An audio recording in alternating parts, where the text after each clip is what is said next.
I can already see there's 6 questions I can see here already.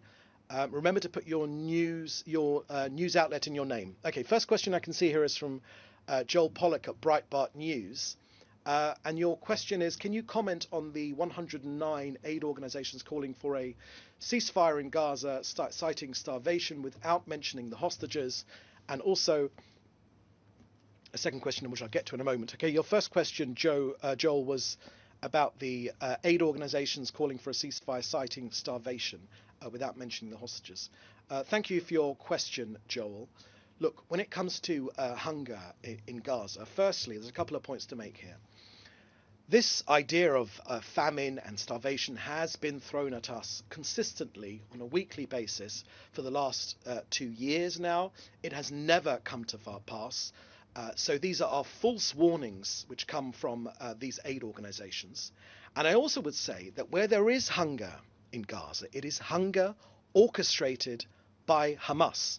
This is very clearly their tactic, and it is working, because Hamas seeks to put international pressure, which unfortunately too many international countries are too willing to follow suit on, to put pressure on Israel to support their negotiating tactics, stopping them initiating or agreeing to a hostage release pause.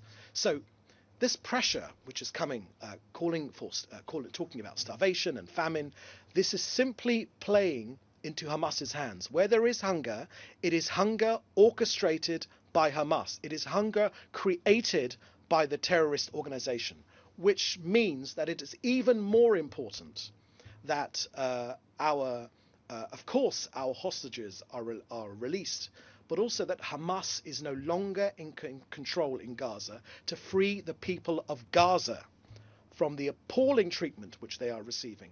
They are starving their own people. Hamas are restricting food from their own people. And media, and I think this is true across too many outlets, are not reporting. They're reporting up to a point that there are problems of hunger in Gaza, but there are problems caused by Hamas. That final part of that sentence doesn't seem to have made it through. Okay, next question from Joel Pollock, Breitbart News. Is Israel experiencing a crisis in relations with Christian communities over the church in Gaza, settler violence, visas for evangelicals? Okay, well, thank you for that question, Joel. Look, Israel's relations with Christian communities is extremely important, extremely important in this country. I myself sat on a round table inside Washington, D.C.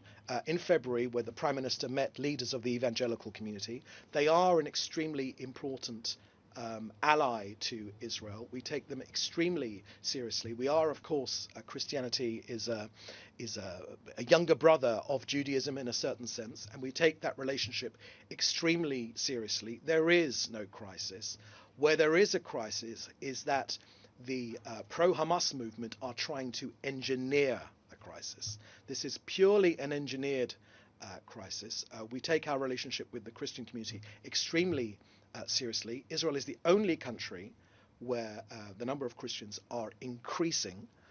It's the only country in hundreds of miles in any direction where Christians are free to practice their faith freely without restrictions. Of course, where there are issues on an individual basis, then they are condemned, and they are and they should be. And more can always be done in that sense. But this country takes our relationship with the Christian community extremely importantly, and that will continue to be the case under this government. And finally, you got a question there. Just one more. Just go up there. You asking for comment on Ozzy Osbourne, who supports